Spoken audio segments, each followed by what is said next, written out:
ಪ್ರಾರ್ಥನೆ ಮಾಡಿಕೊಂಡ್ರಿ. ಪರಿಶುದ್ಧನು ಪರಿಶುದ್ಧನು ಸರ್ವೋನ್ನತನಾಗಿರುವಂತಹ ದೇವ, ನಿಮಗೆ ಸ್ತೋತ್ರ ಸ್ವಾಮಿ, ಸ್ತೋತ್ರ ತಂದೆ. ಈ ಒಂದು ಉದಯ ಕಾಲದಲ್ಲಿ ಸ್ವಾಮಿ, ನನ್ನ ಮಕ್ಕಳಾಗಿರುವಂತಹ ನಾವು ದೇವ ನಿಮ್ಮ ವಾಕ್ಯವನ್ನ ತಿಳಿದುಕೊಳ್ಳುವಾಗ ಸ್ವಾಮಿ ಪರಿಶುದ್ಧಾತ್ಮನ ಸಹಾಯವನ್ನ ಕೊಡು. ಪ್ರತಿಯೊಂದು ವಾಕ್ಯವನ್ನು ಸ್ವಾಮಿ ಅರ್ಥ ಮಾಡಿಕೊಳ್ಳುವಂತೆ ನಿಮ್ಮ ಕೃಪೆಯನ್ನು ಅನುಗ್ರಹಿಸು ದೇವ. ಈ ವಾಕ್ಯವನ್ನು ಕೇಳುವಂತ ನಾವು ನಿಮ್ಮ ವಾಕ್ಯವನ್ನು ಕೇಳಿ ನಮ್ಮ ಹೃದಯಗಳಲ್ಲಿ ಭದ್ರಪಡಿಸಿಕೊಳ್ಳುವಂತೆ ಸಹಾಯ ಮಾಡು. ನಮ್ಮ ಪ್ರಭು ನಮ್ಮ ರಕ್ಷಕನೂ ಆಗಿರುವಂತ ಯೇಸು ಪರಿಶುದ್ಧ ನಾಮದಲ್ಲಿ ಪ್ರಾರ್ಥಿಸುವೆನು ತಂದೆಯೇ, ಆಮೇನ್. ಪ್ರೀತಿಯ ನನ್ನ ಸಹೋದರ ಸಹೋದರಿಯರೇ, ದಯಮಾಡಿ ದೇವರ ವಾಕ್ಯವನ್ನು ಕೇಳುವಂತ ಅವಕಾಶವು ಭೂಲೋಕದಲ್ಲಿ ಅನೇಕ ಜನಗಳಿಗೆ ಇಲ್ಲದೆ ಹೋದರೂ ಕೂಡ ಸಾಮಾನ್ಯರಾಗಿರುವಂತ ನಮಗೆ ದೇವರ ವಾಕ್ಯವನ್ನು ಕೇಳುವಂತ ಅವಕಾಶವು ಸಿಕ್ಕಿತು. ಎಷ್ಟೋ ಮಂದಿಗೆ ದೇವರ ವಾಕ್ಯವನ್ನು ಕೇಳುವಂತ ಅವಕಾಶವಿದ್ರೂ ಕೂಡ ಅವರು ದೇವರ ವಾಕ್ಯವನ್ನು ಕೇಳಲಾರದೆ ನಾಶವಾಗುವರು. ಬಹಳಷ್ಟು ಮಂದಿಗೆ ದೇವರ ವಾಕ್ಯವನ್ನು ಕೇಳುವಂತ ಅವಕಾಶವಿದ್ರೂ ಕೂಡ ದೇವರ ವಾಕ್ಯವನ್ನು ಕೇಳಲಾರದೆ ನಾಶವಾಗುವರು. ಆದರೆ ದೇವರ ವಾಕ್ಯವನ್ನು ಕೇಳುವಂತ ಅವಕಾಶವನ್ನು ನಾವು ಉಪಯೋಗಿಸ್ಕೊಳ್ತೀವಿ. ಆದ್ರಿಂದ ನಿಜವಾಗಲೂ ನಾವು ಧನ್ಯರು ಅನ್ನುವಂತಹ ವಿಷಯದಲ್ಲಿ ನಾವು ನಿಜವಾಗಲೂ ಸಂತೋಷಿಸಬೇಕು ಎಂದು ನಿಮ್ಮೆಲ್ಲರಿಗೂ ನಾನು ಮನವಿ ಮಾಡ್ತೀನಿ. ಪ್ರಿಯರೇ, ಇವತ್ತು ನಾವು ಕೇಳಬೇಕಾಗಿರುವಂತ ಪಾಠವು ಕಣ್ಣಿಗೆ ಕಾಣಿಸಲಾರದ ದೇವರನ್ನ ಕಂಡುಕೊಳ್ಳುವುದು ಹೇಗೆ? ಆಲೋಚನೆ ಮಾಡ್ರಿ. ಕಣ್ಣಿಗೆ ಕಾಣಿಸಲಾರದ ದೇವರನ್ನು ಕಂಡುಕೊಳ್ಳುವುದು ಹೇಗೆ? ಭೂಲೋಕದಲ್ಲಿ ಅನೇಕ ಮಂದಿ ಕಣ್ಣಿಗೆ ಕಾಣಿಸಲಾರದ ವಸ್ತುಗಳನ್ನ ಕಂಡುಕೊಳ್ಳುವುದಕ್ಕೋಸ್ಕರವಾಗಿ ಪ್ರಯಾಸ ಪಡುವರು. ಅವುಗಳ ವಿಷಯವಾಗಿ ತಿಳ್ಕೊಳ್ಬೇಕು ಎಂದು ಎಷ್ಟೋ ಮಂದಿ ಆಲೋಚನೆ ಮಾಡುವರು. ಆಲೋಚನೆ ಮಾಡುವುದು ತಪ್ಪಲ್ಲ, ತಿಳ್ಕೊಳ್ಬೇಕು ಅಂತೇಳಿ ಆಲೋಚನೆ ಮಾಡುವುದು ತಪ್ಪಲ್ಲ, ಕಂಡುಕೊಳ್ಬೇಕು ಅಂತೇಳಿ ಪ್ರಯಾಸ ಪಡುವಂಥದ್ದು ಕೂಡ ತಪ್ಪೇನಿಲ್ಲ. ಆದರೆ ಅದಕ್ಕಿಂತ ಪ್ರಾಮುಖ್ಯವಾಗಿರುವಂಥದ್ದು ದೇವರ ವಾಕ್ಯವು. ಆದ್ದರಿಂದ ಅದನ್ನು ಆಲೋಚನೆ ಮಾಡಲಾರದೆ ಈ ಲೋಕದಲ್ಲಿ ಯಾವುದಕ್ಕೋಸ್ಕರವಾಗಿ ವಿಪರೀತವಾಗಿ ತಮಗಿರುವಂತಹ ಸಮಯವನ್ನ ಆ ಒಂದು ಕೆಲಸಕ್ಕೋಸ್ಕರವಾಗಿ ಆ ಒಂದು ಪ್ರಯಾಸವನ್ನು ನೀಡುವುದು ದೇವರ ದೃಷ್ಟಿಯಲ್ಲಿ ಅಸಹ್ಯಕರವಾಗಿರುವಂತಹ ವಿಷಯ ಅನ್ನುವಂಥದ್ದನ್ನ ನಾವು ಗಮನಿಸಬೇಕು. ಈ ಲೋಕದಲ್ಲಿ ಏನೇನೋ ಕಂಡುಕೊಳ್ಳುತ್ತಿರುವನು, ಏನೇನೋ ತಿಳಿದುಕೊಳ್ಳುತ್ತಿರುವನು. ಈ ಲೋಕದಲ್ಲಿ ಮನುಷ್ಯನು ತನಗೆ ಲಾಭವಾಗುವುದಕ್ಕೋಸ್ಕರ ಏನೇನೋ ಆಲೋಚನೆ ಮಾಡುತ್ತಿರುವನು, ಏನೇನೋ ತಿಳಿದುಕೊಳ್ಳುತ್ತಿರುವನು. ಆದರೆ ದೇವರನ್ನ ತಿಳಿದುಕೊಳ್ಳುವುದಕ್ಕೋಸ್ಕರ, ದೇವರನ್ನ ಕಂಡುಕೊಳ್ಳುವುದಕ್ಕೋಸ್ಕರ ಮನುಷ್ಯನು ಆಲೋಚನೆ ಮಾಡಂಗಿಲ್ಲ. ಕಣ್ಣಿಗೆ ಕಾಣಿಸನು ದೇವರು ಅನ್ನುವಾತನು.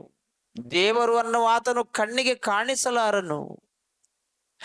ದೇವರು ಕಣ್ಣಿಗೆ ಕಾಣಿಸಲಾರನು ಎಂದು ಪರಿಶುದ್ಧಾತ್ಮನ ಮೂಲಕವಾಗಿ ಬೈಬಲಲ್ಲಿ ಸ್ಪಷ್ಟವಾಗಿ ರಚಿಸಿದರೂ ಕೂಡ ಬಹಳಷ್ಟು ಮಂದಿ ಮಾತಾಡುವರು, ನಾನು ದೇವರನ್ನ ನೋಡಿದೀನಿ, ನಾನು ದೇವರನ್ನ ನೋಡಿದೀನಿ, ದೇವರು ನನಗೆ ಪ್ರತ್ಯಕ್ಷನಾದನು,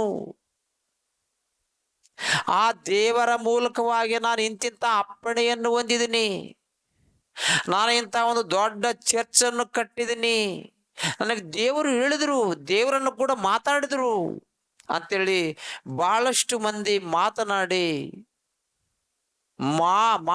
ಬಹಳಷ್ಟು ಮಂದಿ ಮಾತನಾಡಿ ಮೋಸ ಮಾಡಿ ಎಷ್ಟೋ ಮಂದಿಯನ್ನ ನಾಶ ಮಾಡುವುದಕ್ಕೋಸ್ಕರ ದೇವರ ವಾಕ್ಯವನ್ನು ಹೇಳುವಂತವರನ್ನು ಕೂಡ ನಾವು ನೋಡ್ತಿದ್ದೀವಿ.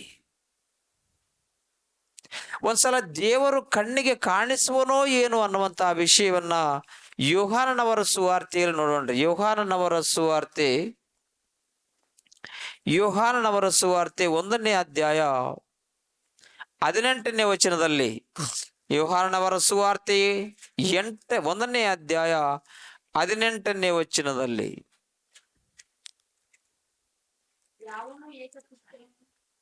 ಯೋಹಾನನವರ ಸುವಾರ್ತೆ 1ನೇ ಅಧ್ಯಾಯ 18ನೇ ವಚನದಲ್ಲಿ,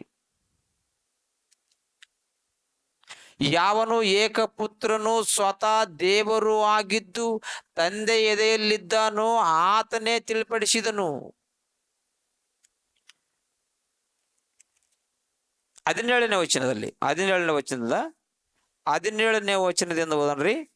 ಧರ್ಮಶಾಸ್ತ್ರವು ಮೋಶೆ ಮುಖಾಂತರ ಕೊಡಲ್ಪಟ್ಟಿತು, ಕೃಪೆಯು ಸತ್ಯವು ಯೇಸು ಕ್ರಿಸ್ತನ ಮುಖಾಂತರ ಬಂದವು. ನಾವೆಲ್ಲರೂ ಆತನ ಪರಿಪೂರ್ಣತೆಯೊಳಗಿಂದ ಕೃಪೆಯ ಮೇಲೆ ಕೃಪೆಯನ್ನು ಹೊಂದಿದೆವು. ದೇವರನ್ನು ಯಾರೂ ಎಂದೂ ಕಂಡಿಲ್ಲ.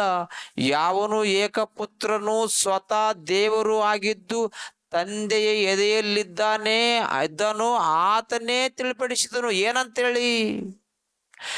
ದೇವರನ್ನ ಯಾರೂ ಎಂದೂ ಕಂಡಿಲ್ಲ. ಭಕ್ತನಾಗಿರುವಂತಹ ಮೋಶೆಯವರು ನೋಡ್ಲಿಲ್ಲ, ಅಬ್ರಾಮನವ್ರು ನೋಡ್ಲಿಲ್ಲ. ಹಾಗಾದರೆ ಅವರು ದೇವರ ಕೂಡ ಮಾತನಾಡಿದ್ರಲ್ರಿ, ಮೋಶೆಯವರು ದೇವರು ಕೂಡ ಮಾತಾಡಿದ್ರಲ್ರಿ, ಅಬ್ರಾಮನವರು ದೇವರು ಕೂಡ ಮಾತನಾಡಿದನಲ್ರಿ ಅಂತೇಳಿ ಬಹಳಷ್ಟು ಮಂದಿ ಹೇಳ್ಬೋದು. ಆದರೆ ಅದರ ವಿಷಯ ಬೇರೆ ಇದೆ, ಆಲೋಚನೆ ಮಾಡ್ರಿ. ಆದರೆ ಇಲ್ಲಿ ಬಹಳಷ್ಟು ಮಂದಿ ದೇವರನ್ನ ನಾನು ಕಂಡುಕೊಂಡಿದ್ದೀನಿ, ದೇವರು ನನ್ನ ಕೂಡ ಮಾತಾಡಿದನು ಅಂತೇಳಿ ಬಹಳಷ್ಟು ಮಂದಿ ಜನಗಳನ್ನ ಮೋಸ ಮಾಡಿ ಎಷ್ಟೋ ಮಂದಿಯನ್ನ ದೇವರ ವಾಕ್ಯದ ಕಡೆಗೆ ಗಮನವನ್ನು ಹರಿಸದೆ ಕತೆಗಳನ್ನೇಳಿ, ಕಲ್ಪನಾ ಕಥೆಗಳನ್ನೇಳಿ ಜನಗಳನ್ನು ಕೂಡ ಆ ರೀತಿಯಾಗಿ ಬೆಳೆಸುವಂತ ಸೇವಕರು ಭೂಲೋಕದಲ್ಲಿ ಅನೇಕ ಮಂದಿಯನ್ನು ನಾವು ನೋಡ್ತಿದ್ವಿ. ದೇವರು ಭೂಲೋಕದಲ್ಲಿರುವಂತ ಮನುಷ್ಯರಾದ ನಮ್ಮ ಕಣ್ಣಿಗೆ ಕಾಣಿಸುವುದಕ್ಕೆ ಏನಾದರೂ ಸಾಧ್ಯನಾ? ಮತ್ತೊಂದು ವಾಕ್ಯವನ್ನು ಓದಿಕೊಳ್ಳ್ರಿ.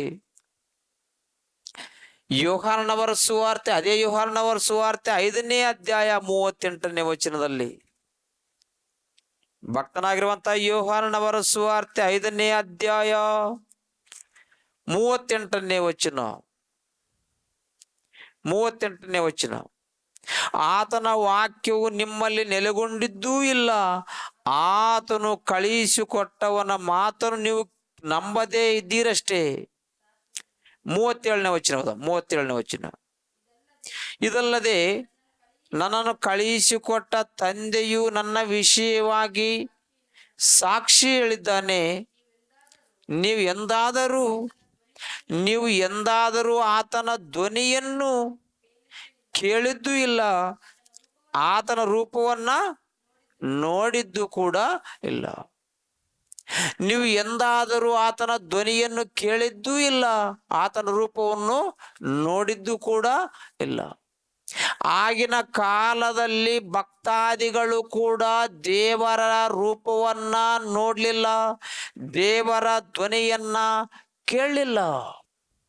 ಅಂದ ಮೇಲೆ ಇವತ್ತು ಎಷ್ಟೋ ಮಂದಿ ಭಕ್ತಾದಿಗಳು ದೇವರು ನನ್ನ ಕೂಡ ಮಾತಾಡಿದ್ರು, ನನಗೆ ರಾತ್ರಿ ವೇಳೆಯಲ್ಲಿ ದೇವರನ್ನು ಕೂಡ ಮಾತಾಡಿದ್ರು, ನನಗೊಂದು ಕಾರು ಕೊಡಿಸ್ರಿ ಅಂತೇಳಿ ದೇವರು ವಿಶ್ವಾಸಿಗಳಿಗೆ ಹೇಳಿದ್ರು ಅಂತೇಳಿ ಬಹಳಷ್ಟು ಮಂದಿ ಸೇವಕರು ದೇವರು ಕಾಣಿಸದೆ ಹೋದ್ರು ಕೂಡ, ದೇವರು ಕಣ್ಣಿಗೆ ಕಾಣಿಸದೆ ಹೋದ್ರು ಕೂಡ ನನಗೆ ದೇವರು ಕಣ್ಣಿಗೆ ಕಾಣಿಸಿದ್ರು ಅಂತೇಳಿ ಸುಳ್ಳು ಮಾತುಗಳನ್ನು ಹೇಳಿ ಬಹಳಷ್ಟು ಮಂದಿ ದೇವರ ಸೇವೆಯನ್ನು ಮಾಡ್ತೀವಿ ಅನ್ನುವಂಥವರು ವಿಶ್ವಾಸಿಗಳನ್ನ ಮೋಸ ಮಾಡುವುದಕ್ಕೆ ಹೊರಟಿರುವರು. ದೇವರು ನಿಜವಾಗಲೂ ಕಣ್ಣಿಗೆ ಕಾಣಿಸಂಗಿಲ್ಲ, ದೇವರು ಕಣ್ಣಿಗೆ ಕಾಣಿಸುವ ಅವಕಾಶವೇನಾದ್ರೂ ಇದ್ದಿದ್ರೆ ದೇವರ ವಾಕ್ಯವು ಏಕವಸರವಾಗ್ತಿತ್ತು. ದೇವರ ವಾಕ್ಯವು ನಮಗೆ ಏಕವಸರ.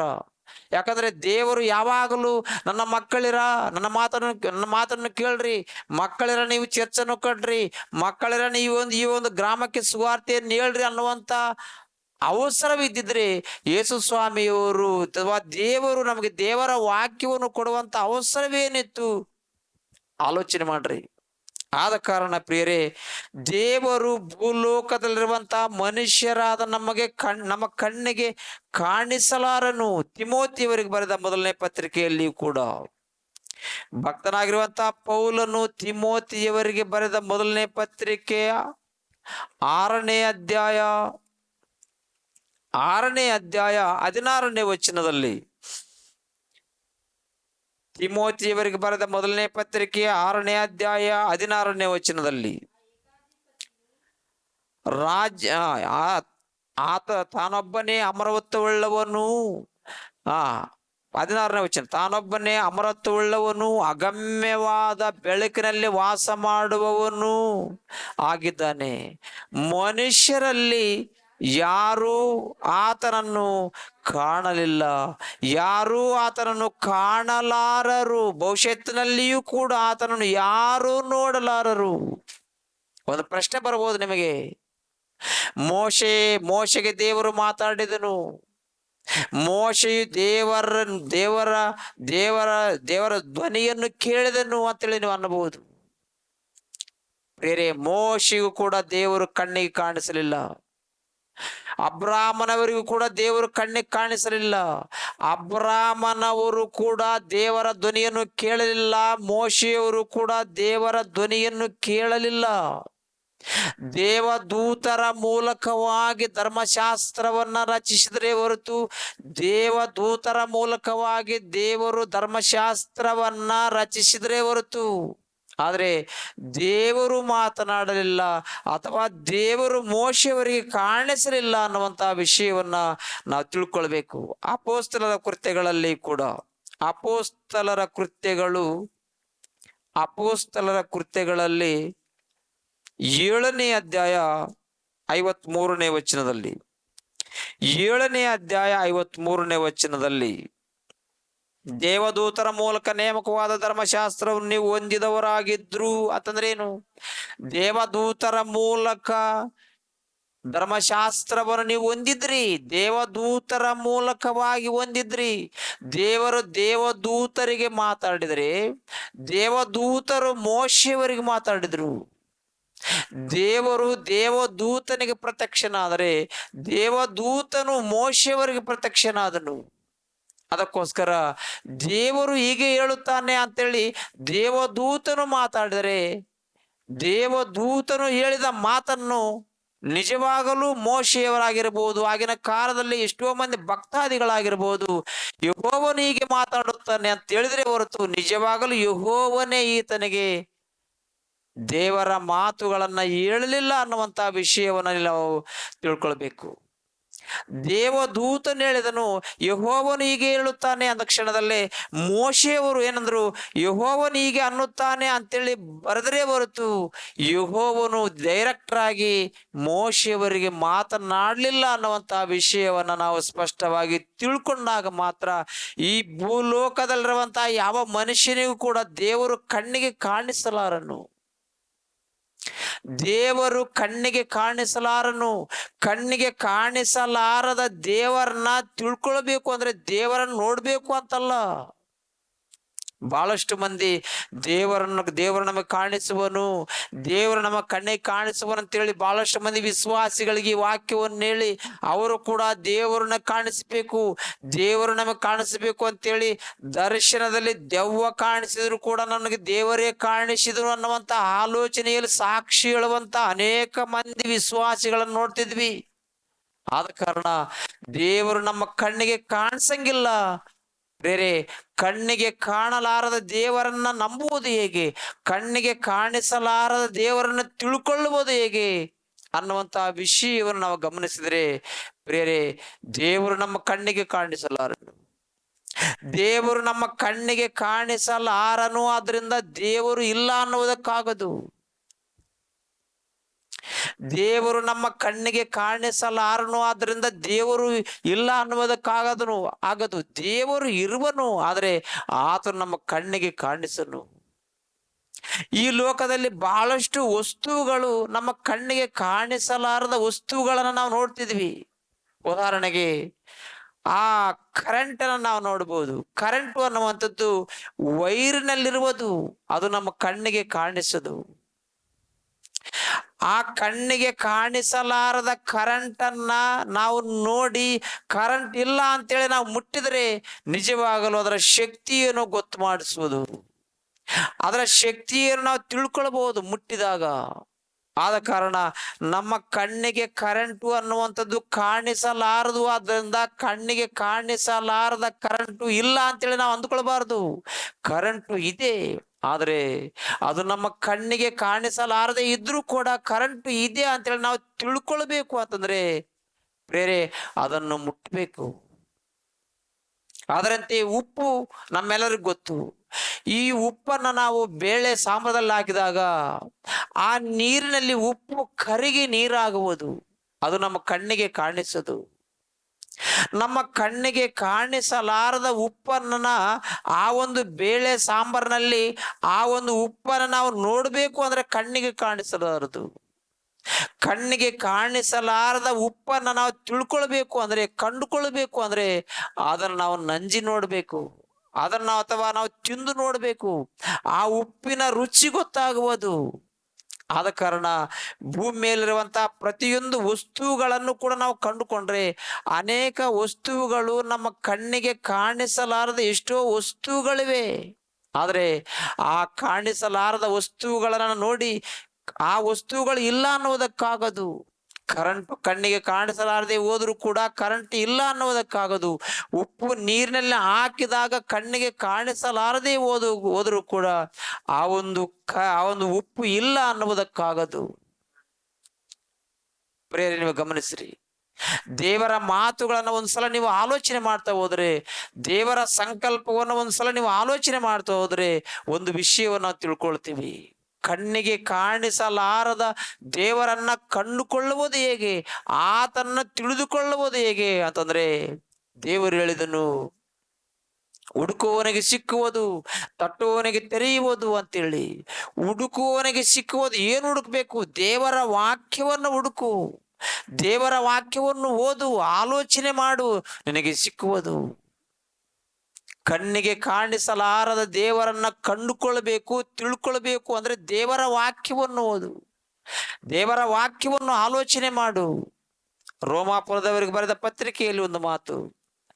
ಭಕ್ತನಾಗಿರುವಂತಹ ಪೌಲನವರು ರೋಮಾಪುರದವರಿಗೆ ಬರೆದ ಮೊದಲ ಪತ್ರಿಕೆ 1ನೇ ಅಧ್ಯಾಯ, ಭಕ್ತನಾಗಿರುವಂತಹ ಪೌಲನವರು ರೋಮಾಪುರದವರಿಗೆ ಬರೆದ ಪತ್ರಿಕೆ 1ನೇ ಅಧ್ಯಾಯ 20ನೇ ವಚನದಲ್ಲಿ ಹೇಗೆಂದರೆ, ಕಣ್ಣಿಗೆ ಕಾಣದಿರುವ ಆತನ ಗುಣಲಕ್ಷಣಗಳು, ಕಣ್ಣಿಗೆ ಕಾಣದಿರುವ ಆತನ ಗುಣಲಕ್ಷಣಗಳು ಅಂದರೆ ನಿತ್ಯಶಕ್ತಿಯು, ಆತನ ನಿತ್ಯಶಕ್ತಿಯು, ದೈವತ್ವವು ಜಗದುತ್ಪತ್ತಿ ಮೊದಲುಗೊಂಡು ಆತನು ಮಾಡಿದ ಸೃಷ್ಟಿಗಳ ಮೂಲಕ ಬುದ್ಧಿಗೆ ಗೊತ್ತಾಗಿ ಕಾಣಬರುತ್ತವೆ.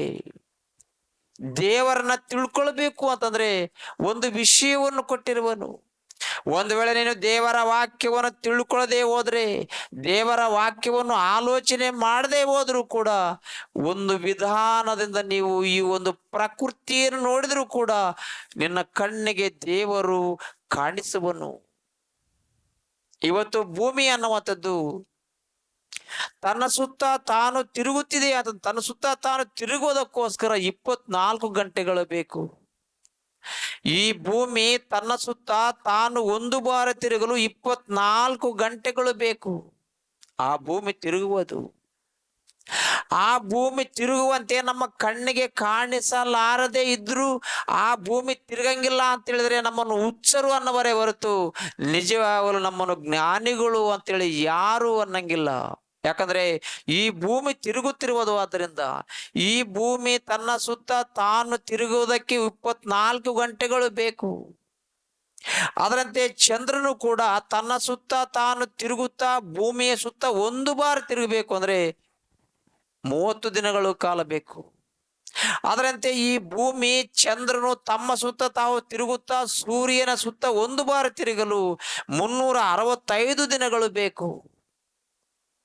ಬೇರೆ ನೀವು ಆಲೋಚನೆ ಮಾಡ್ರಿ. ಕಣ್ಣಿಗೆ ಕಾಣಿಸಲಾರದ ದೇವರನ್ನ ತಿಳ್ಕೊಳ್ಬೇಕು ಅಂದ್ರೆ, ಕಣ್ಣಿಗೆ ಕಾಣಿಸಲಾರದ ಈ ಒಂದು ಭೂಮಿ ಹೇಗೆ ಕಣ್ಣಿಗೆ ಕಾಣಿಸಲಾರದೆ ಈ ಭೂಮಿ ಹೇಗೆ ತಿರುಗುತ್ತಿರುವುದು, ಚಂದ್ರನು ಕಣ್ಣಿಗೆ ಕಾಣಿಸಲಾರದೆ ಈ ಚಂದ್ರನು ಹೇಗೆ ತಿರುಗುತ್ತಿರುವನು, ಇವೆರಡೂ ಕೂಡಿ ಭೂಮಿಯ ಸುತ್ತ ಹೇಗೆ ತಿರುಗುತ್ತಿರುವವು ಅನ್ನುವಂತಹ ವಿಷಯವನ್ನು ಕೂಡ ನಾವು ಗಮನಿಸಬೇಕು. ಭೂಲೋಕದಲ್ಲಿರುವಂತಹ ಎಷ್ಟೋ ಜೀವ ಜಂತುಗಳನ್ನಾದ್ರೂ ಕೂಡ ಆಲೋಚನೆ ಮಾಡಬಹುದು, ಗಿಡಗಳನ್ನು ಕೂಡ ಆಲೋಚನೆ ಮಾಡಬಹುದು, ಈ ಲೋಕದಲ್ಲಿ ಅನೇಕ ಹಣ್ಣಿನ ಮರಗಳನ್ನು ಆಲೋಚನೆ ಮಾಡಬಹುದು, ಭೂಲೋಕದಲ್ಲಿರುವಂತಹ ಎಲ್ಲ ಸೊತ್ತನ್ನು ಆಲೋಚನೆ ಮಾಡಬಹುದು. ಏನು ಅಂತಂದ್ರೆ ಅವೆಲ್ಲವುಗಳಲ್ಲಿ ದೇವರ ಲಕ್ಷಣಗಳು ಕಾಣಿಸ್ತಾ ಇವೆ. ಸೂರ್ಯನು ಎಷ್ಟು ವರ್ಷಗಳಾದರೂ ಕೂಡ ಆ ಸೂರ್ಯನಿಗೆ ನಾವು ಬಿಲ್ಲು ಕಟ್ಟದೆ ಹೋದರೂ ಕೂಡ ಆ ಸೂರ್ಯನು ಎಷ್ಟೋ ವರ್ಷಗಳ ಹಿಂದಿನಿಂದಲೂ ಕೂಡ ಸೂರ್ಯನು ನಮಗೆ ಬೆಳಕನ್ನು ಕೊಡುವವು. ಆದರೆ ಆ ಸೂರ್ಯನು ಎಂದು ಕುಂದಿ ಹೋಗಲಿಲ್ಲ. ಆ ಸೂರ್ಯನು ನಿನಗೇಕೆ ನಾನು ಈ ಒಂದು ಬೆಳಕನ್ನು ಕೊಡಬೇಕು ಅಂತೇಳಿ ನಮ್ಮ ಮೇಲೆ ಕೋಪಗೊಂಡು ನಮ್ಮನ್ನು ಸಾಯಿಸಲಿಲ್ಲ. ಸೂರ್ಯನನ್ನು ನೋಡಿದರೆ ದೇವರ ಲಕ್ಷಣಗಳನ್ನು ನಾವು ನೋಡಬಹುದು. ಸೂರ್ಯನೇ ದೇವರಲ್ಲ, ಸೂರ್ಯನಲ್ಲಿಯೂ ಕೂಡ ದೇವರ ಗುಣಗಣಗಳು, ದೇವರ ಶಕ್ತಿಯು ನಮ್ಮ ಕಣ್ಣಿಗೆ ಕಾಣಿಸುವುದು. ಒಂದು ವೇಳೆ ಸೂರ್ಯನಿಗೆ ನಾವು ಏನು ಕೊಡಂಗಿಲ್ಲ, ಆದ್ರೆ ಸೂರ್ಯನ ಒಂದು ವೇಳೆ ಕೋಪಗೊಂಡ್ರೆ ನಮ್ಮನ್ನು ಸುಟ್ಟಾಕ್ಬಹುದು. ಆದರೂ ಕೂಡ ಯಾಕೆ ಆ ಸೂರ್ಯನು ನಮ್ಮನ್ನು ಕಾಪಾಡುತ್ತಿರುವನು ಅಂತಂದ್ರೆ ದೇವರ ಆಜ್ಞೆಯನ್ನು ಸೂರ್ಯನು ನೆರವೇರಿಸುತ್ತಿರುವನು. ಆದ್ದರಿಂದ ನಾವು ಬದುಕಿದ್ವಿ. ದೇವರ ಗುಣಗಣಗಳು, ದೇವರ ಶಕ್ತಿ ಸೂರ್ಯನಲ್ಲಿದೆ. ಆದ್ದರಿಂದ ಆ ದೇವರ ಗುಣಗಣಗಳನ್ನು ಹೊಂದಿರುವಂತಹ ಸೂರ್ಯನು ನಮ್ಮನ್ನು ಕಾಪಾಡುತ್ತಿರುವನು. ಆದ್ದರಿಂದ ನಾವು ಜೀವನವನ್ನು ನಡೆಸ್ತೀವಿ. ಒಂದು ವೇಳೆ ಸೂರ್ಯನು ದೇವರ ಮಾತುಗಳನ್ನು ಕೇಳದೆ ಹೋದ್ರೆ ನಾವು ಈ ಲೋಕದಲ್ಲಿ ಬದುಕುವುದಕ್ಕೆ ಸಾಧ್ಯನಾ?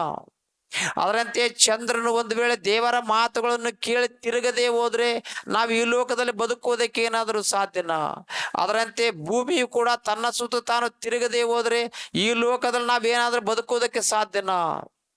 ಆದ ಕಾರಣ ಪ್ರಿಯರೇ, ಈ ಲೋಕದಲ್ಲಿ ನಾವು ಎಷ್ಟೋ ವಸ್ತುಗಳನ್ನ ಎಷ್ಟೋ ಶಕ್ತಿಯನ್ನು ನಾವು ನೋಡಿದರೆ ದೇವರು ಇರುವನು ಅಂತೇಳಿ ನಾವು ತಿಳ್ಕೊಳ್ಬೇಕು ಅಂದ್ರೆ ಇನ್ನು ಎಷ್ಟೋ ನಾವು ತಿಳ್ಕೊಳ್ಬಹುದು. ಪ್ರಿಯರೇ, ನಾವು ಭೂಮಿ ಮೇಲಿರುವಂತ ನಾವು ಮಳೆಯೇ ಬಂದಾಗ ಭೂಮಿಯನ್ನು ಹಸನು ಮಾಡಿ ನೀರು ಕಟ್ಟಿ ಒಣ ಬೀಜವನ್ನು ಬಿತ್ತೀವಿ. ಆದರೆ ಅದಕ್ಕೆ 2 ಎಲೆಗಳನ್ನು ತರುವಾತನು ಯಾರು? ಆ ಒಂದು ಗಿಡವನ್ನ ದೊಡ್ಡದಾಗಿ ಮಾಡುವಾತನು ಯಾರು? ಅವುಗಳಿಗೆ ಫಲವನ್ನು ಫಲಿಸುವಂತೆ ಮಾಡುವಾತನು ಯಾರು? ಒಂದ್ಸಲ ನಾವು ಗಮನಿಸ್ಬೇಕು. ಭೂಮಿ ಮೇಲಿರುವಂತಹ ಎಲ್ಲ ಗಿಡ ಮರಗಳನ್ನ, ಹತ್ತಿಯನ್ನ, ಶೇಂಗವನ್ನ, ಈ ರೀತಿಯಾಗಿ ಎಲ್ಲಾ ಬೆಳೆಯನ್ನು ನೀವು ಆಲೋಚನೆ ಮಾಡ್ರಿ. ಅವೆಲ್ಲವುಗಳಲ್ಲಿ ದೇವರ ಒಂದು ಗುಣ ಲಕ್ಷಣಗಳು ಕಾಣಿಸ್ತವೆ. ಮಾವಿನ ಗಿಡವನ್ನು ನೋಡಿದರೆ ಆ ಮಾವಿನ ಗಿಡವು ಆ ಹಣ್ಣನ್ನು ಕಾದಾಗ ಆ ಮಾವಿನ ಗಿಡದ ಹಣ್ಣುಗಳು ನಮಗೆ ಆಕರ್ಷಿಸುವವು. ನಮ್ಮನ್ನು ತಿನ್ರಿ, ತೃಪ್ತಿ ಹೊಂದ್ರಿ ಅಂತೇಳಿ ಆ ಒಂದು ಗಿಡಕ್ಕಿರುವಂತ ಮರದ ಹಣ್ಣನ್ನು ನಮಗೆ ಆಕರ್ಷಣೆ ಮಾಡುವವು, ತಿನ್ರಿ ಅಂತೇಳಿ. ಆದರೆ ನಾವು ಆ ಒಂದು ಮರವನ್ನು ಹತ್ತಿ ಆ ಒಂದು ಹಣ್ಣನ್ನು ಹರಿದು ತೆಗೆದುಕೊಂಡು ತಿನ್ನುತ್ತಿರುವಾಗ ಆ ಮರವು ನಮ್ಮ ಮೇಲೆ ತಿರುಗಿ ಬಿದ್ದು ನಮ್ಮನ್ನು ಕೊಲೆ ಮಾಡಂಗಿಲ್ಲ. ಕಾರಣವೇನು ಅಂತಂದ್ರೆ ಅದು ನಿನಗೋಸ್ಕರವಾಗಿ ನಾನು ಕಾಯ್ದಿರುವೆ, ನಿನಗೋಸ್ಕರವಾಗಿ ನಾನು ಹಣ್ಣುಗಳನ್ನು ಕೊಡ್ತೀನಿ, ತಿನ್ನು ಅಂತೇಳಿ ಆ ಒಂದು ಮರವು ನಮ್ಮನ್ನು ಪ್ರೇರೇಪಣೆ ಮಾಡಿದಂತೆ ಆ ಒಂದು ಹಣ್ಣುಗಳನ್ನು ನಮಗೆ ಕೊಡುವುದು. ಪ್ರೇರೇ, ಯಾವ ರೀತಿಯಾಗಿ ನಮ್ಮ ಪ್ರಭು ಆಗಿರುವಂತ ಯೇಸು ಸ್ವಾಮಿಯವರು ಪರಲೋಕದಿಂದ ಭೂಲೋಕಕ್ಕೆ ಬಂದು ನಮಗೋಸ್ಕರ, ನಮ್ಮ ಪಾಪಗಳನ್ನು ಕ್ಷಮಿಸುವುದಕ್ಕೋಸ್ಕರ ತನ್ನ ಪ್ರಾಣವನ್ನು ಕೊಟ್ಟನು. ಅದರಂತೆ ನಮ್ಮ ಆತ್ಮಗಳನ್ನ ರಕ್ಷಿಸುವುದಕ್ಕೋಸ್ಕರವಾಗಿ ಸ್ವಾಮಿಯವರು ಯಾವ ರೀತಿಯಾಗಿ ಪ್ರಾಣವನ್ನು ಕೊಟ್ಟರು, ಈ ಒಂದು ದೇಹವನ್ನು ಬದುಕಿಸುವುದಕ್ಕೋಸ್ಕರವಾಗಿ ಎಷ್ಟೋ ಗಿಡಗಳು, ಎಷ್ಟೋ ಮರಗಳು ಬಲಿಯಾಗುತ್ತಿರುವವು. ನಮ್ಮ ಆತ್ಮವನ್ನು ರಕ್ಷಿಸುವುದಕ್ಕೋಸ್ಕರವಾಗಿ ನಮ್ಮ ಪ್ರಭುವಾಗಿರುವಂತ ಯೇಸು ಸ್ವಾಮಿಯವರೇ ಯಜ್ಞವಾದರೆ, ನಮ್ಮ ದೇಹವನ್ನು ಬದುಕಿಸುವುದಕ್ಕೋಸ್ಕರ ಎಷ್ಟೋ ಗಿಡಗಳು, ಎಷ್ಟೋ ಮರಗಳು, ಎಷ್ಟೋ ಆಡುಗಳು, ಎಷ್ಟೋ ಕುರಿಗಳು, ಎಷ್ಟೋ ಕೋಳಿಗಳು ಬಲಿಯಾಗುತ್ತಿವೆ ನಮ್ಮನ್ನು ಬದುಕಿಸುವುದಕ್ಕೋಸ್ಕರ. ಆದರೆ ಕುರಿಯ ಲಕ್ಷಣಗಳನ್ನು ನೋಡ್ರಿ. ಕುರಿಯ ಲಕ್ಷಣಗಳನ್ನು ನಾವು ನೋಡಿದರೆ, ಕಟಕನ ಅಂಗಡಿಯ ಮುಂದೆ ನಿಂತಾಗ ಆ ಒಂದು ಕುರಿ ಅಂದುಕೊಳ್ಳುವುದು ಈತನು ನನ್ನ ಯಜಮಾನನು ಅಂದುಕೊಳ್ಳುವುದೇ ಹೊರತು ಈ ಕಟಕನು ಅನ್ನವಾತ ನನ್ನನ್ನು ಕೊಯ್ಯುವನು ಅನ್ನುವಂತ ಆಲೋಚನೆ ಕುರಿಗೆ ಇರಂಗಿಲ್ಲ. ಅದರಂತೆ ಯೇಸು ಸ್ವಾಮಿಯವರು ಭೂಲೋಕಕ್ಕೆ ಬಂದು ಈ ಲೋಕದಲ್ಲಿ ಶತ್ರುಗಳ ಕೈಗೆ ಸಿಕ್ಕಿದ್ರು ಕೂಡ ಇವರೆಲ್ಲರೂ ನನ್ನ ಪ್ರಾಣವನ್ನು ತೆಗೆಯುವರು ಅಂತೇಳಿ ಆಲೋಚನೆ ಇದ್ರೂ ಕೂಡ, ಆತನಿಗೆಲ್ಲ ಗೊತ್ತಿದ್ರು ಕೂಡ ಆತನು ಕುರಿಯಂತೆ ಮೌನವಾಗಿದ್ದ. ಕಾರಣವೇನಂತಂದ್ರೆ, ಈ ಜನಗಳಿಗೋಸ್ಕರವಾಗಿ ನಾನು ಸಾಯಬೇಕು ಅಂತೇಳಿ ಯೇಸು ಸ್ವಾಮಿಯವರು ಗೊತ್ತಿತ್ತು.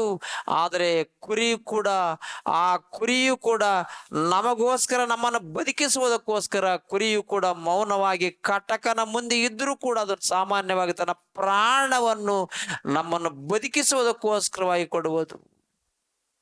ಅದರಂತೆ ಈ ಲೋಕದಲ್ಲಿ ಎಷ್ಟೋ ಕಾರ್ಯಗಳನ್ನು ನೋಡಬಹುದು, ಎಷ್ಟೋ ವಸ್ತುಗಳನ್ನು ನೋಡಬಹುದು, ಎಷ್ಟೋ ಹಣ್ಣುಗಳನ್ನು ನೋಡಬಹುದು, ಎಷ್ಟೋ ಗಿಡ ಮರಗಳನ್ನು ನಾವು ನೋಡಬಹುದು. ಅವುಗಳಲ್ಲಿ ದೇವರ ಗುಣಗಳು, ದೇವರ ಲಕ್ಷಣಗಳು ನಮ್ಮ ಕಣ್ಣಿಗೆ ಕಾಣಿಸುವವು. ಅವೆಲ್ಲವುಗಳನ್ನು ತಿಳ್ಕೊಳ್ಬೇಕು ಅಂದ್ರೆ ದೇವರ ವಾಕ್ಯವನ್ನು ಆಲೋಚನೆ ಮಾಡು, ದೇವರ ಸಂಕಲ್ಪವನ್ನು ಒಂದ್ಸಲ ಆಲೋಚನೆ ಮಾಡು. ಪ್ರಿಯರೇ, ಕಣ್ಣಿಗೆ ಕಾಣಿಸಲಾರದ ವಸ್ತುಗಳನ್ನು ನಾವು ನಂಬಬೇಕಾಗುವುದು. ಉದಾಹರಣೆಗೆ, ಅಮೆರಿಕವನ್ನು ನಾವು ನೋಡ್ಲಿಲ್ಲ, ಜರ್ಮನಿ ದೇಶವನ್ನ ನಾವು ನೋಡ್ಲಿಲ್ಲ, ಜಪಾನ್ ದೇಶವನ್ನ ನಾವು ನೋಡ್ಲಿಲ್ಲ. ಜರ್ಮನಿ ಜಪಾನ್ ದೇಶವನ್ನ ನಾವು ನೋಡಲಾರದೆ ಇದ್ರು ನಾವು ಅವುಗಳನ್ನ ಇಲ್ಲ ಅನ್ನುವುದಕ್ಕಾಗದು. ಇವೆ ನಾವು ನೋಡದೇ ಇದ್ದಷ್ಟು ಮಾತ್ರವಾಗಿ ಆ ದೇಶಗಳಿಲ್ಲ ಅನ್ನುವುದಕ್ಕಾಗದು. ಇವೆ, ಆದರೆ ಅವುಗಳನ್ನ ನೋಡಿದವರು ನಮಗೆ ಹೇಳಿದಾಗ ನಾವೇನನ್ಬೇಕು? ಅಮೆರಿಕ ದೇಶವನ್ನ ನೋಡಿದವರು ನಮಗ್ ಬಂದು ಹೇಳಿದ್ರೆ ನಾವೇನನ್ಬೇಕು? ಅಮೆರಿಕ ದೇಶ ಇದೆ ಅನ್ಬೇಕೇ ಹೊರತು ನಾವು ನೋಡಿದ್ರೇನೆ ನಂಬ್ತೀವಿ ಅಂತೇಳಿ ಅನ್ನಬಾರ್ದು. ಆದ್ರೆ ಒಂದು ವೇಳೆ ನಾವು ನೋಡಿದ್ರೇನೆ ನಂಬ್ತೀವಿ ಅಂತಂದ್ರೆ ಒಬ್ಬರಿಗೆ ತೋರಿಸಬಹುದು, ಇಬ್ಬರಿಗೆ ತೋರಿಸಬಹುದು. ಆದ್ರೆ ಭೂಲೋಕದಲ್ಲಿ ಎಷ್ಟೋ ಮಂದಿ ಇರುವರು, ಒಂದೊಂದು ದೇಶವನ್ನ ಒಬ್ಬೊಬ್ಬರಿಗೆ ತೋರಿಸ್ಬೇಕು ಅಂತಂದ್ರೆ ಇದು ಸಾಧ್ಯನಾ ಅನ್ನುವಂತ ವಿಷಯವನ್ನ ಗಮನಿಸಬೇಕು. ಆದ್ರೆ ಇವತ್ತು ಎಲ್ಲಾ ದೇಶಗಳು ನಮ್ಮ ಕಣ್ಣಿಗೆ ಕಾಣಿಸಲಾರದೆ ಇದ್ರೂ ಕೂಡ ನಾವು ಹೇಗೆ ಆ ದೇಶಗಳು ಇವೆ ಅಂತೇಳಿ ಒಬ್ಬ ಮನುಷ್ಯನು ಹೇಳಿದ ಮಾತಿನ ಪ್ರಕಾರವಾಗಿ ಹೇಗೆ ನಾವು ನಂಬುತ್ತೀವೋ, ಅದರಂತೆ ಪರಲೋಕವಿದೆ ಅಂತೇಳಿ ಕೂಡ ನಂಬಬೇಕು, ದೇವರಿರುವನು ಅಂತೇಳಿ ಕೂಡ ನಂಬಬೇಕು. ಅದರಂತೆ ಪಾತಾಳ ಲೋಕದಲ್ಲಿ ಬಾಧೆಗಳಿವೆ ಅಂತೇಳಿ ಕೂಡ ನಾವು ನಂಬಬೇಕು. ಯಾರ ಮುಖಾಂತರವಾಗಿ ನಾವು ನಂಬಬೇಕು? ಅಮೆರಿಕ ದೇಶವನ್ನ ನೋಡಿ ಬಂದವನು ನಮಗೆ ಹೇಳಿದ್ರೆ ನಾವು ಅಂತೀವಿ ಆ ಅಮೆರಿಕ ದೇಶ ಇದೆ ಅಂತೇಳಿ ನಂಬ್ತೀವಿ. ಒಂದು ವೇಳೆ ನಾವು ಮ್ಯಾಪನ್ನ ನೋಡಿ ನಂಬುತ್ತೀವಿ, ಟಿವಿಯಲ್ಲಿ ನೋಡಿ ನಾವು ನಂಬುತ್ತೀವಿ. ಆದ್ರೆ ಪ್ರತ್ಯಕ್ಷವಾಗಿ ಅಮೆರಿಕ ದೇಶವನ್ನ ನಾವು ನೋಡದೇ ಇದ್ರೂ ಕೂಡ ನಾವು ನಂಬಬೇಕು.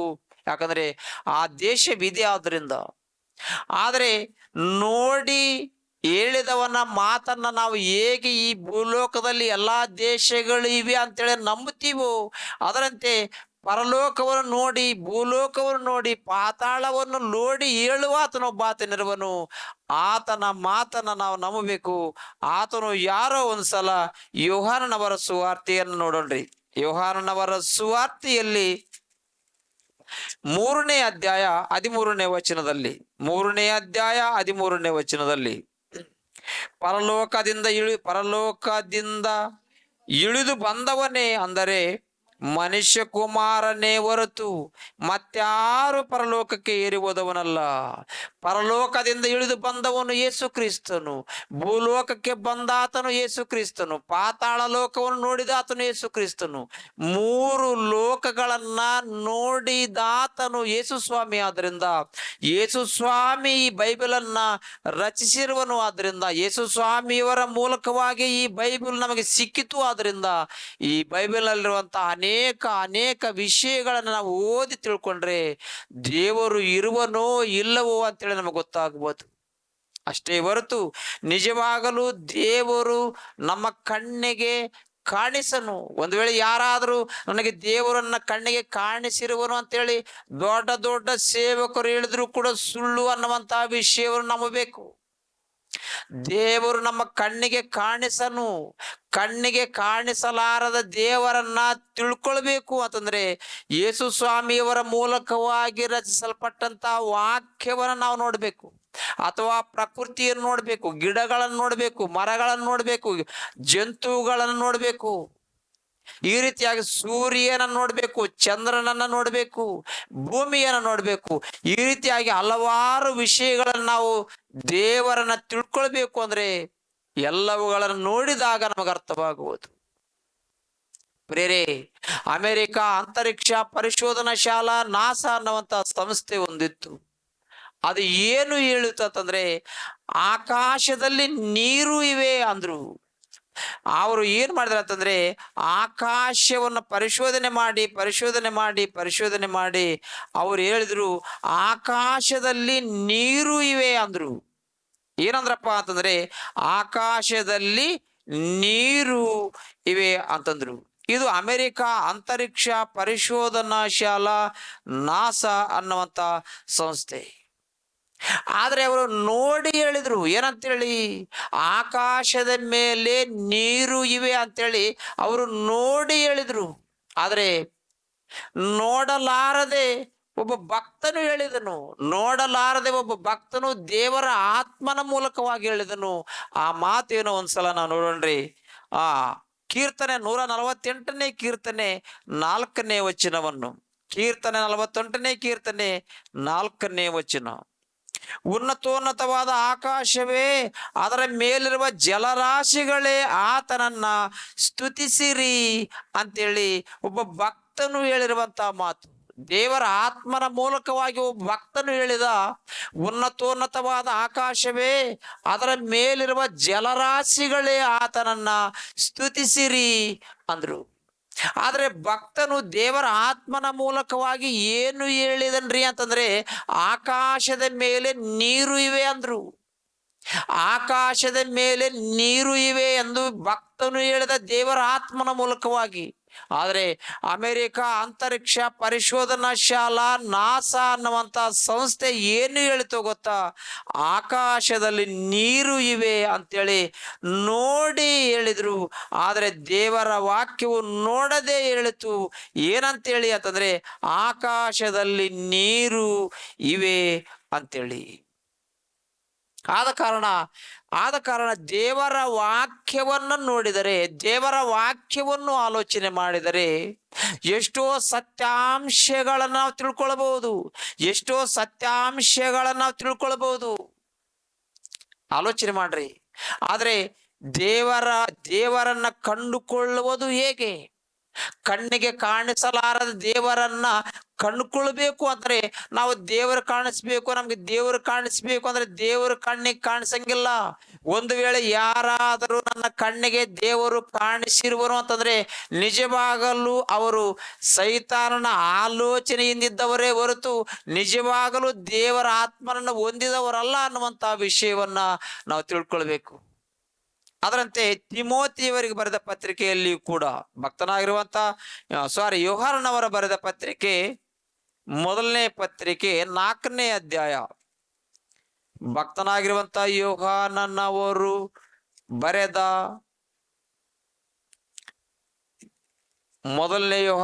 ಯೋಹಾನನವರು ಬರೆದ ಮೊದಲನೇ ಪತ್ರಿಕೆ 4ನೇ ಅಧ್ಯಾಯ.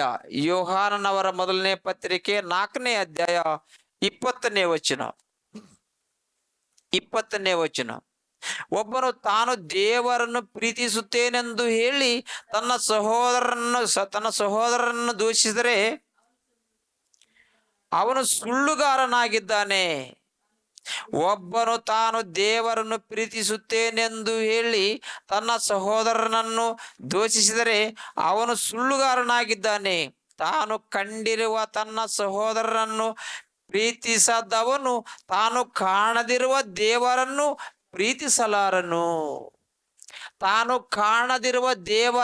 ಪ್ರೀತಿಸಲಾರನು. ಕಣ್ಣಿಗೆ ಕಾಣುವಂತ ತನ್ನ ಸಹೋದರನನ್ನು ಪ್ರೀತಿಸಲಾರದವನು ಕಣ್ಣಿಗೆ ಕಾಣದ ದೇವರನ್ನು ಪ್ರೀತಿಸುವನು. ಅಂದರೆ ಪ್ರೀತಿಸಲಾರನು.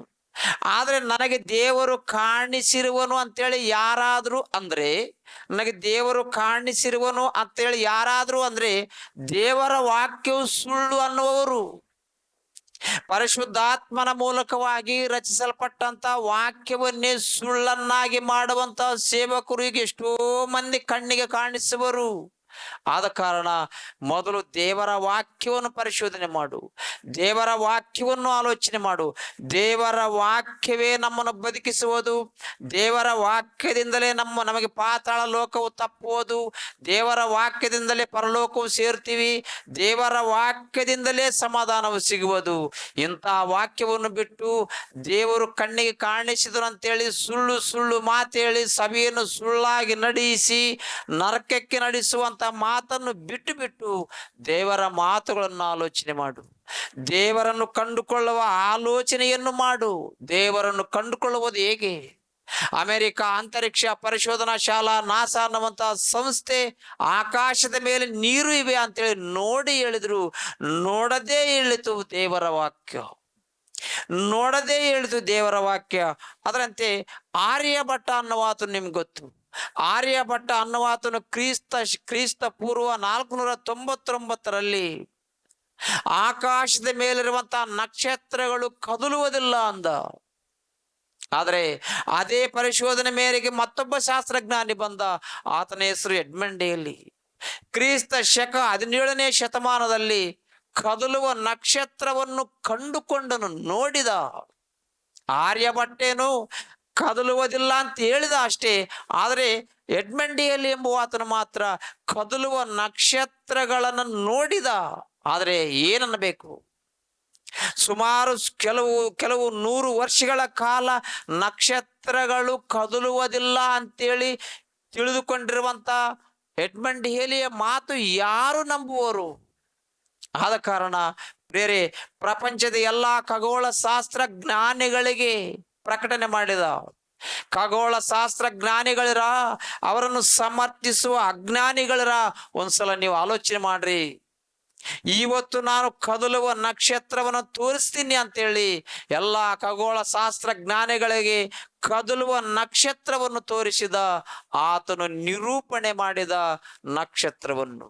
ಆದರೆ ಎಡ್ಮಂಡ್ ಹೇಲಿ ಕದಲುವ ನಕ್ಷತ್ರವನ್ನ ನೋಡಿ ಹೇಳಿದ. ಆದರೆ ಬೈಬಲು ನಕ್ಷತ್ರಗಳು ಕದಲುತ್ತವೆ ಅಂತೇಳಿ ನೋಡಲಾರದೆ ಹೇಳಿರುವುದು. ಅದನ್ನು ಒಂದ್ಸಲ ಏಬನ ಪುಸ್ತಕದಲ್ಲಿ ನೋಡೋಣ್ರಿ. ಏಬನ ಪುಸ್ತಕದಲ್ಲಿ 38ನೇ ಅಧ್ಯಾಯ, ಭಕ್ತನಾಗಿರುವಂತ ಏಬನ ಪುಸ್ತಕ 38ನೇ ಅಧ್ಯಾಯ 31ನೇ ವಚನದಲ್ಲಿ, ನೀನು ಕೃತ್ತಿಕೆಯ ಸರಪಣಿಯನ್ನು ಬಿಗಿದು ಮೃಗಶಿರದ ಬಂಧವನ್ನು ಬಿಚ್ಚುವಿಯಾ? ಆಯಾ ಸಮಯದಲ್ಲಿ ನಕ್ಷತ್ರ ರಾಶಿಗಳನ್ನು ಬರಮಾಡುವಿಯಾ?